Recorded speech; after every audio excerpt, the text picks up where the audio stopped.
الحمدللہ رب العالمین والصلاة والسلام علی سید المرسلین وعلی آلہ وصحبہ اجمعین ومن تبعهم بإحسان الی یوم الدین،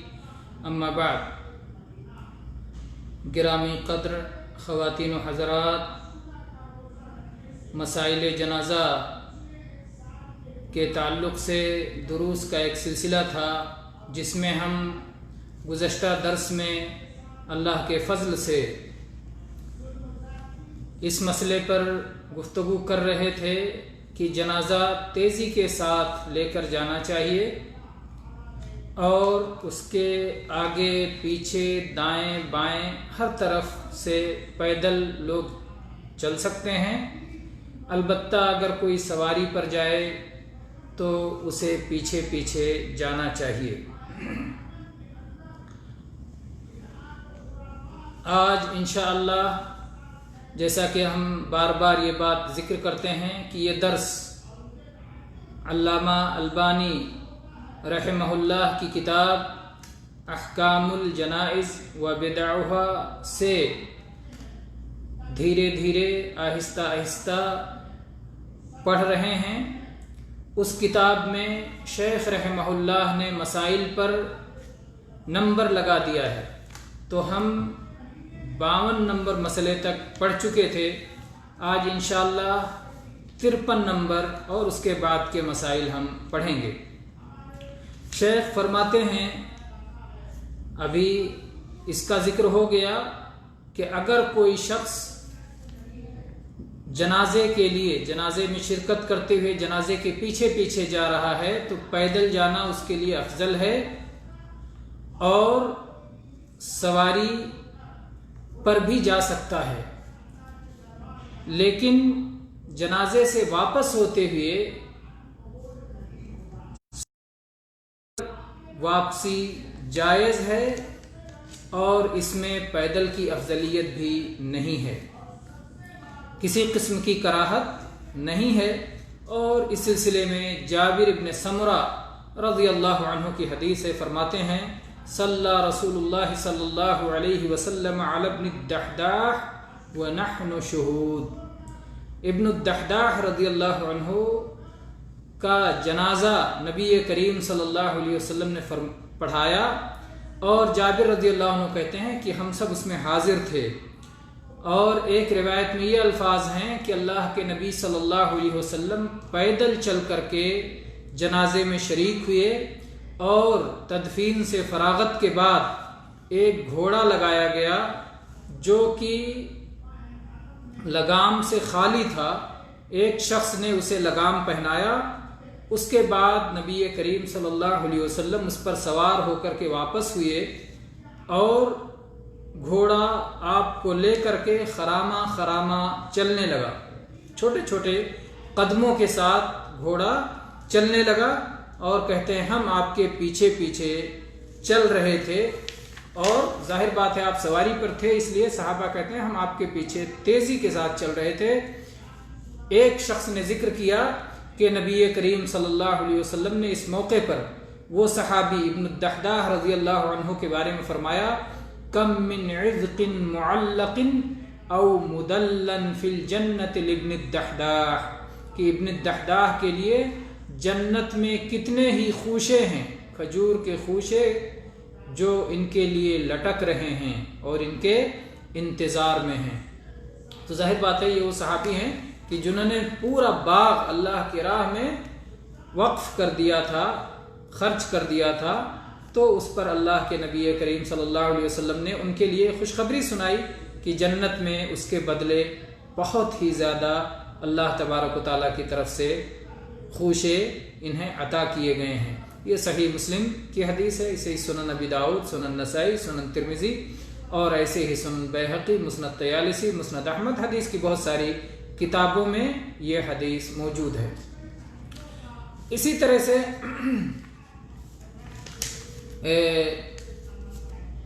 54 نمبر پر شیخ نے یہ مسئلہ ذکر کیا کہ جنازے کو کسی مخصوص گاڑی میں لے کر کے چلنا جو خاص جنازے لے جانے کے لیے بنائی گئی ہو، اور جو لوگ جنازے کے پیچھے پیچھے چل رہے ہوں وہ لوگ بھی گاڑیوں پر بیٹھ کر کے ہی اس کے پیچھے پیچھے جائیں، تو شیخ کہتے ہیں کہ ایسی صورت مشروع نہیں ہے، بلکہ مشروع کے مخالف کیا ہے؟ غیر مشروع ہے، غیر شرعی طریقہ ہے یہ طریقہ درست نہیں ہے کہ جنازے کے لیے مخصوص گاڑی رکھی جائے اور پھر گاڑیوں ہی پر لوگ جنازے کے پیچھے پیچھے جائیں۔ اور اس کے بہت سارے آپ نے اسباب بتائے۔ پہلا سبب یہ بتایا کہ یہ کفار کے عادات میں سے ہے، کفار کے طریقوں میں سے ہے، اور شریعت میں یہ بات واضح ہے کہ کفار کی مخالفت کا ہمیں حکم دیا گیا ہے، ہمیں ان کی نقالی کرنے اور ان کی کاپی کرنے سے منع کیا گیا ہے، اور اس سلسلے میں بہت ساری احادیث ہیں۔ اور چنانچہ شیخ فرماتے ہیں کہ جو شخص ان احادیث کو دیکھنا چاہے وہ ہماری کتاب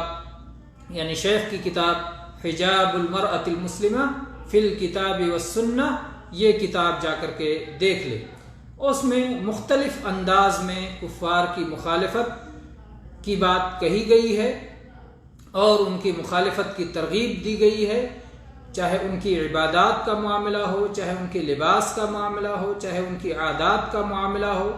بعض میں نبی کریم صلی اللہ علیہ وسلم نے خود ان کی مخالفت فرمائی ہے، تو ان سب کی تفصیل اگر دیکھنا ہے تو اس کتاب کی طرف رجوع کرنا چاہیے۔ تو پہلا سبب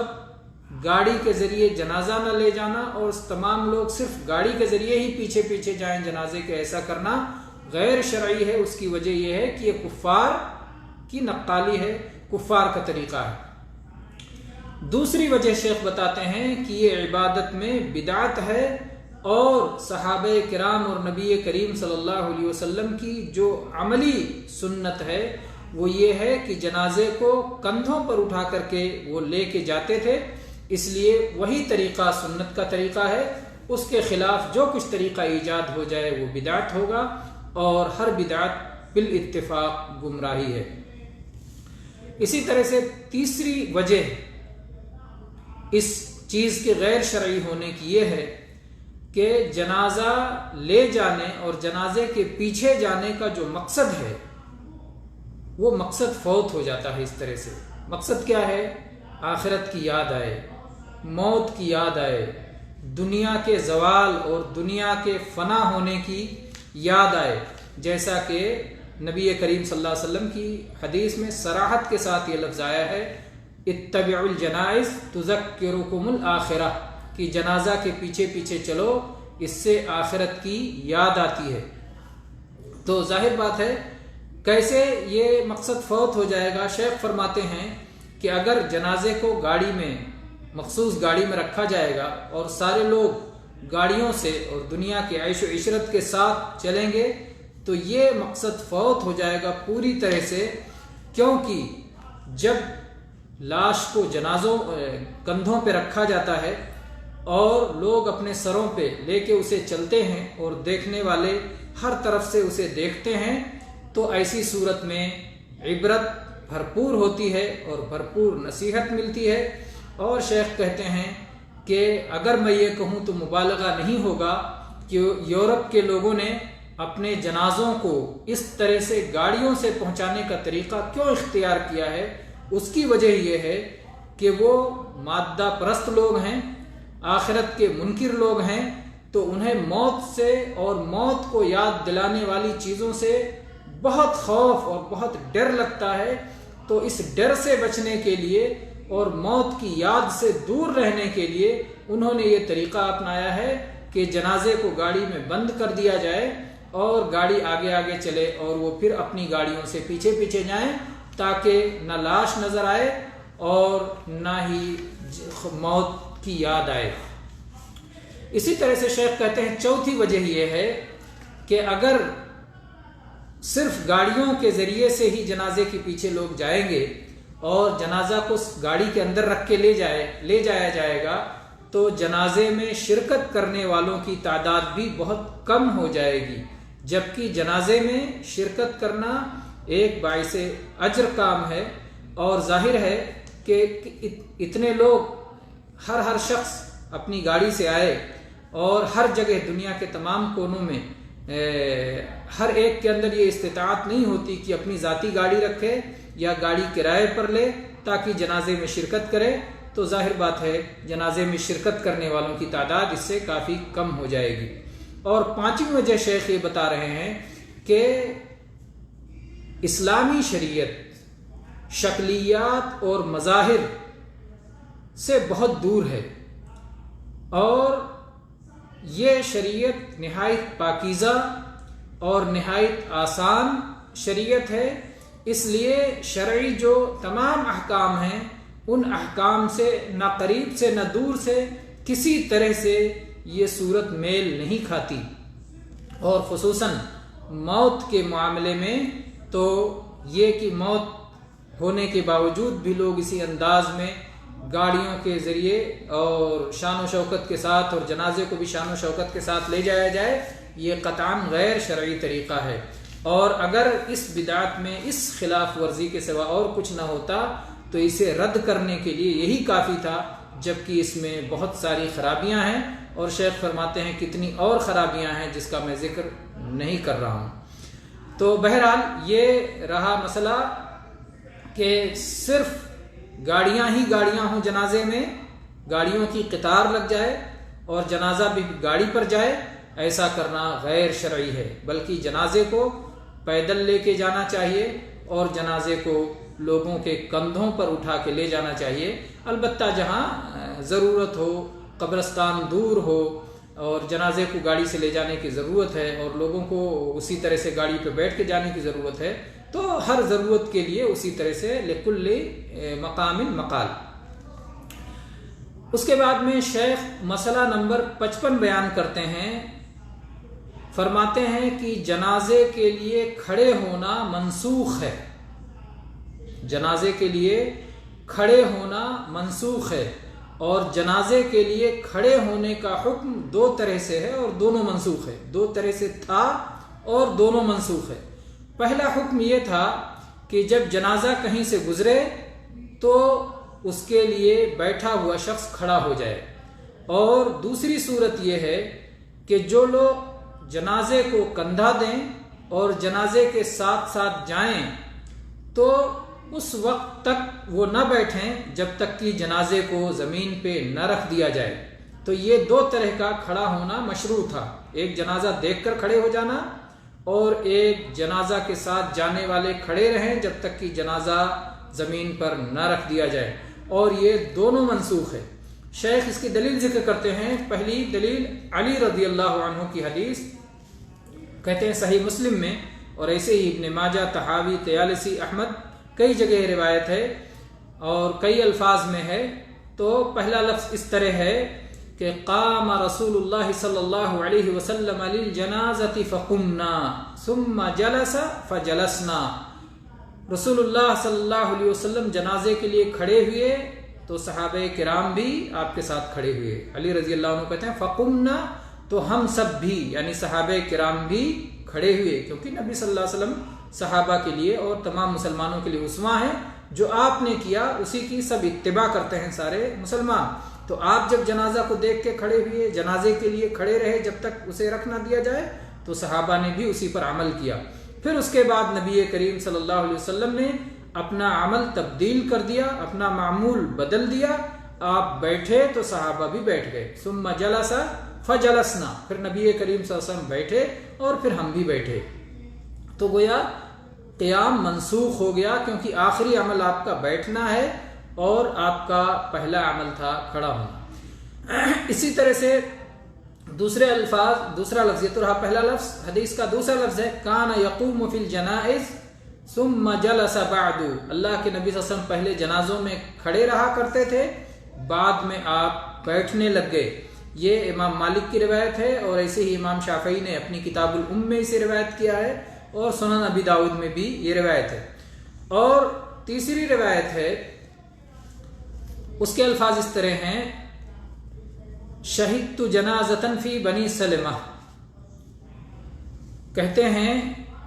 کہ میں ایک جنازے میں، بنو سلمہ کے ایک جنازے میں حاضر ہوا۔ یہ واقد ابن عمرو ابن سعد ابن معاذ کہتے ہیں کہ میں بنو سلمہ کے ایک جنازے میں حاضر ہوا، تو میں جنازے میں کھڑے ہو گیا تو مجھ سے نافع ابن جبیر نے کہا بیٹھ جاؤ، اور میں اس سلسلے میں ایک تمہیں صحیح حدیث بتاؤں گا، سأخبرک فی ھذا بثبت، میں تمہیں اس سلسلے میں خبر دوں گا ایک ثقہ راوی سے، قابل اعتبار شخص سے۔ گویا حدیث جب صحیح سند سے ثابت ہو جائے تبھی اس پہ عمل کرنا ہوتا ہے، اس لیے صحابہ و تابعین اس کا اہتمام کرتے تھے اور کہتے تھے کہ میں جو بتاؤں گا وہ معتبر اور مستند بات بتاؤں گا، یوں ہی نہیں۔ تو کہا ثبت اور ثقہ اور قابل اعتبار شخص کی بات بتاؤں گا۔ مجھ سے مسعود ابن الحکم الزرقی نے بیان کیا کہ انہوں نے علی ابن ابی طالب رضی اللہ عنہ سے کوفہ کی سرزمین پر یہ کہتے ہوئے سنا، کان رسول اللہ صلی اللہ علیہ وسلم امرنا بالقیام فی الجنازہ ثم جلس بعد ذلك وامرنا بالجلوس۔ کہتے ہیں رسول اللہ صلی اللہ علیہ وسلم نے جنازے میں کھڑے ہونے کے لیے ہمیں حکم فرمایا تھا، پھر اللہ کے نبی صلی اللہ علیہ وسلم بعد میں خود بھی بیٹھے اور ہمیں بھی بیٹھنے کا حکم دیا۔ تو اس حدیث سے کھڑے ہونے کے حکم کے منسوخ ہونا بہت واضح طور پر معلوم ہوتا ہے، نسخ یا منسوخیت بہت واضح طور پر اس حدیث سے معلوم ہوتا ہے۔ اسے بھی امام شافعی، امام احمد، امام طحاوی، امام ابن حبان اور ایسے ہی امام حازمی نے اپنی کتاب الاعتبار میں سند جید سے روایت کیا ہے، اور امام بیہقی نے ان الفاظ کے ساتھ روایت کیا ہے، قام رسول اللہ صلی اللہ علیہ وسلم مع الجنائز حتى توضع وقام الناس معه ثم قعد بعد ذلك وامرهم بالقعود، کہ رسول اللہ صلی اللہ علیہ وسلم جنازوں کے ساتھ میں کھڑے رہا کرتے تھے یہاں تک کہ جنازے رکھ دیے جائیں،